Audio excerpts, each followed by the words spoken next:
এক ভণ্ড সে তার বক্তৃতায় বলতেছে যে ফেরাউন ঈমান আনছিল, যার কারণে ফেরাউনের লাশ পচে না।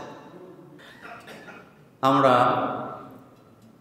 এমন একটি সমাজ বা এমন একটি পৃথিবীতে আছি, এমন একটি জমানায় আছি যেই সময়টাতে প্রতিনিয়ত আমাদের ঈমানের উপরে, আকীদার উপরে হামলা হচ্ছে। রাসূল করিম সাল্লাল্লাহু আলাইহি ওয়াসাল্লাম বলেছেন, শেষ জমানায় ঈমানকে রক্ষা করা কত কঠিন হবে। রাসূল বলেছেন, হাতের তালুতে জ্বলন্ত আগুনের আংড়া হাতে নিয়ে দাঁড়িয়ে থাকা যত কঠিন, শেষ জামানায় নিজের ঈমানকে হেফাজত করা তার চাইতে আরো বেশি কঠিন হবে। প্রতিনিয়ত আমাদের ঈমানের উপর, আকীদার উপরে কি হয়?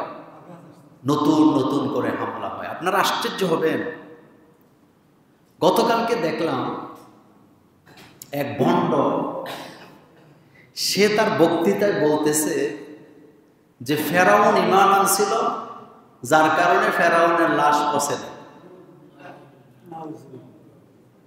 মানে সে খুব গর্ব করে বলতেছিলেন, ব্যাখ্যা দিতেছিলেন যে ফেরাউনও মুমিন ছিল, ফেরাউন ঈমান আনছে, যার কারণে তার লাশ কি পচে নাই। সে ঈমানদার, মুসলমানের সন্তান, তার মাথার মধ্যে টুপি আছে, তার গায়ের মধ্যে পাঞ্জাবি আছে, কিন্তু সে খুব দিব্যি করে বলতেছে। এটা দেখার পরে আমি, অনেক সময় হয় না যে কষ্ট থেকে মানুষ হাসে, আমি কষ্টের একটা হাসি দিলাম যে আমাদের ঈমানকে ধ্বংস করার জন্য কত রকমের ষড়যন্ত্র চলছে। প্রথম কথা হলো, ফেরাউন ঈমান আনছেন, এই কথাটা সত্য, কিন্তু ঈমানটাকে আল্লাহ গ্রহণ করছে না। ফেরাউন কি ঈমান আনার জন্য ঈমান আনছিল, না আল্লাহর সাথে চাটুকারিতা করছিল? আল্লাহর সাথে সে কি করতেছিল? বক্রতা, চাটুকারিতা, ফাঁকি দিতে চাইছিল আল্লাহ। মানে সে ভাবছিল, আমি যদি বলি আমি মোমেন, তাহলে আল্লাহ আমারে বাঁচায় দিবে, আমি সামনে গিয়া মুসারে আবার হামলা করব। পৃথিবীতে যত স্বৈর শাসনের জন্ম হয়েছে, কেউ তাওবা করে নাই, তাওবা করা তাদের নসিব হয়নি। ইউযাব্বিহুনা আবনাআকুম ওয়া ইস্তাহইয়ুনা নিসাআকুম। ফেরাউন ছেলে হইলে হত্যা করত, আর মেয়ে হইলে কি করত? ছেড়ে দিত। তার চিন্তা ছিল ছেলে হইলে মুসার জন্ম হবে, আর মুসার জন্ম হইলে নবী হবে, নবী হইলে আমার রাজত্ব কি শেষ হয়ে। 2 নাম্বার কথা হলো,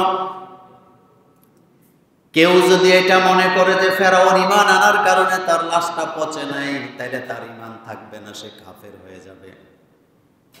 কারণ ফেরাউনের লাশ যে পচে না, ঈমান আরণের কারণে নয়, বরং আল্লাহ পাক বলছেন, আমি তোর শরীরটাকে পচতে দেব না।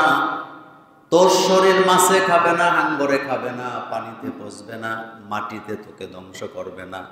কারণ কিয়ামত পর্যন্ত তোর মতো যত স্বৈর শাসক ফেরাউনের জন্ম হবে, তারা যেন তোর দেহটা, তোর লাশটা দেখে যেন শিক্ষা নিতে পারে, এই কথাটা কার?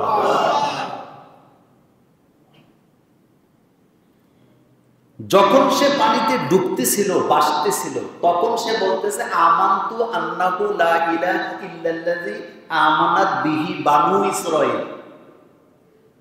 আমি ঈমান আনলাম ওই আল্লাহর উপরে, ওই ইলাহর প্রতি যার কোনো শরীক নাই, আর যে ইলাহর প্রতি ঈমান আনছে বনী ইসরাঈলের লোকেরা, অর্থাৎ মুসা আলাইহিস সালামের উম্মতেরা।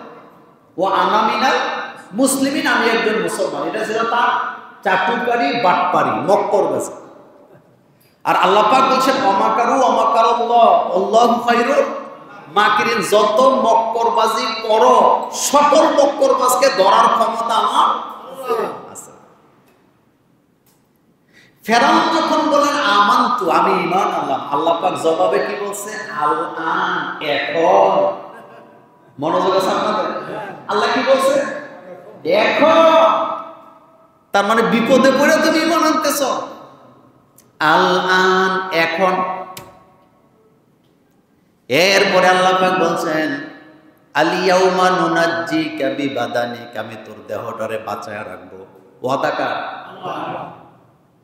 আমি তোর দেহটারে কষ্টে দিব না, বলতে দিব না, সুটকি বানায় রাখবো। কেন রাখবো? যাতে তোরে দেখে ভবিষ্যৎ ফেরাউনরা যেন কি নিতে পারে, শিক্ষা নিতে পারে। আর এই ব্যাককল দেখেন, সাধারণ মানুষ কিন্তু তার কথায় ধোঁকা খাওয়ার সম্ভাবনা কি আছে? আছে। আর এগুলো মিডিয়াতে প্রচার হচ্ছে। এই জন্য আমাদের ইমানকে আমাদের মজবুত করতে হবে। মূল কথা হলো ফেরাউন ইমানের কথা বলেছিলেন, অন্তর দিয়ে বলে নেই। ইমানের শর্ত হলো তিনটা, বলেন কয়টা? 1 নম্বরে জবান থেকে স্বীকার করা, 2 নম্বরে জেহান দিয়া বিশ্বাস করা, আর 3 নম্বরে আমলে পরিণত করা। তাইলে শর্ত কয়টা? কিন্তু ইমান ফেরাউন মুখে বলছে, এটা অন্তর দিয়ে বিশ্বাসও করে নাই, এটা কাজও পরিণত করেন নাই। আর তাকে সুটকি বানাইছে মূলত ইমান আনার কারণে নয়। আল্লাহ তারে সুটকি বানাইছে আমার বান্দাদের উপরে কিয়ামত পর্যন্ত যারা জুলুম করবে তারা যেন তোকে দেখে শিক্ষা দিতে পারে। আর আমাদের দেশে এই রকমের বক্তব্য প্রচার হয়, এটা লজ্জাজনক ব্যাপার। এটা লজ্জাজনক ব্যাপার। আমরা দোয়া করছি আল্লাহ যেন এই জাতের, এই জাতীয় মানুষগুলাকে যেন আল্লাহ হেদায়েত দান করে। এখন আমরা জানবো একটি দোয়া আছে, আপনি যদি সকালে বিকালে অর্থাৎ ফজরে মাগরিবে তেলাওয়াত করেন, অথবা প্রত্যেক নামাজের পরে যদি আপনি তেলাওয়াত করেন, দোয়াটি পড়েন, আপনার জন্য জান্নাত ওয়াজিব হয়ে যাবে। জান্নাতে যাবেন বলা হয় না, জান্নাত কি হয়ে যাবে? আন আবি সাঈদ খুদরি রাদিয়াল্লাহু তাআলা আনহু আন্না নবী সাল্লাল্লাহু আলাইহি ওয়াসাল্লাম قال, হযরত আবু সাঈদ খুদরি রাদিয়াল্লাহু তাআলা আনহু বলেন, রাসূল কারীম সাল্লাল্লাহু আলাইহি ওয়াসাল্লাম থেকে বর্ণিত হয়েছে, রাসূল বলেছেন, মান ক্বালা রাদাইতু বিল্লাহি রাব্বান ওয়া বিল ইসলামি দীনা ওয়া বি মুহাম্মাদিন রাসূলা ওয়াজাবাত লাহুল জান্নাহ। হযরত আবু সাঈদ খুদরি রাদিয়াল্লাহু তাআলা আনহু বলেন, রাসূল কারীম সাল্লাল্লাহু আলাইহি ওয়াসাল্লাম বলেছেন, যে ব্যক্তি বলবে রাদাইতু বিল্লাহি রাব্বান ওয়া বিল ইসলামি দীনা, রাদাইতু বিল্লাহি রাব্বান, আমি রুজু হলাম কার দিকে? আর জোরে বলেন কার দিকে? আমি রাজি খুশি আছি কার প্রতি? রব্বা, আমাদের রবের প্রতি। অবিল ইসলামে দীনা, ইসলাম পাই আমি খুশি হইছি। সুবহানাল্লাহ পড়েন। ইসলাম পাই আমি কি হইছি? অবিল ইসলামে দীনা, ইসলামই হলো আমার দিন, শরীয়ত হলো আমার বিধান।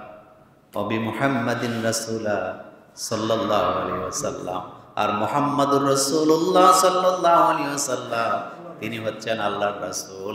ওয়াজাবাত লাহুল জান্নাহ, আল্লাহর নবী বললেন তার জন্য জান্নাত ওয়াজিব হয়ে যায়। রব মানতে হবে কাকে? আর বিধান মানতে হবে ইসলাম। ইসলাম ছাড়া অন্য কিছু মানা যাবে না। এরপরে আদর্শ মানতে হবে মুহাম্মাদুর। আমাদের আদর্শের নাম কি বলেন? মুহাম্মাদুর রাসূলুল্লাহ সাল্লাল্লাহু আলাইহি ওয়াসাল্লাম। এই 3টা কথা যারা স্বীকৃতি দিবে, আরেক হাদিসে আসছে কবরে তাদের প্রশ্নগুলোকে আল্লাহ সহজ করে দিবে। সুবহানাল্লাহ পড়েন। কবরে তাদের প্রশ্নগুলো সহজ করে দিবেন কে? কবর ভয়ানক জিনিস। আলেম হইলে, বক্তা হইলে, পীর হইলে, আমলদার হইলে কবরের আযাব থেকে বেঁচে যাবে এর কোনো গ্যারান্টি কি? না, নাই। কবরের প্রশ্নের জবাব দিতে পারবে তারা যাদের প্রতি আল্লাহ খাস রহমত নাযিল করবেন, নতুবা কবরের ফিতনায় পড়ে যাবে। আল্লাহ রাসূল সাল্লাল্লাহু আলাইহি ওয়াসাল্লাম দোয়া করেছেন, আল্লাহুম্মা ইন্নী আউযু বিকা মিন ফিতনাতিল কবর, আয় আল্লাহ তুমি আমাকে কবরের ফিতনা থেকে কি করো? আমাকে বাঁচাও।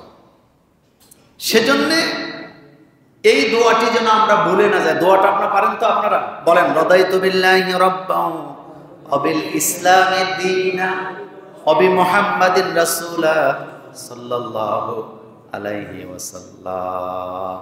আল্লাহর নবী বলেন এই কথা, এই দোয়া যারা পড়বে, এই কথার যারা স্বীকৃতি দিবে, তাদের জন্য আল্লাহর জান্নাত ওয়াজিব হয়ে যায়।